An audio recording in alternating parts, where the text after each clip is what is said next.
I think Bitcoin is still consolidating, oh. Pero, di ba? Andun lang sa box natin, eh. Na-trap na to. Ingat lang, ha. Yung sinasabi natin kahapon, baka ma-induce kasi kayo kung kayo maglolong sa taas. Marami na, lalagariin na to. Mag-on off na dito ng long and short. Titingin tayo ng clue sa daily. Long yung last natin sa daily. Tignan natin. Pumasok na yung 220 natin. Sa daily po ito, ha. Pumasok na yung 20 natin, na blue line. Pumasok na sa loob ng box. Magiging support ito, ha. First time niya ito i-retouch, eh.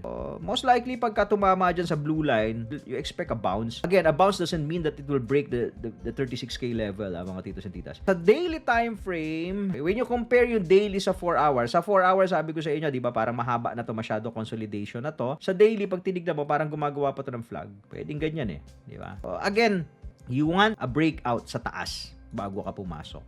Kasi ascending triangle din to, para sa parang flag. Pwede mag-break sa taas, pwede mag-break sa baba. Baka mag-rising wedge. Pag rising wedge is a bearish pattern, eh. But it doesn't look like a rising wedge for me.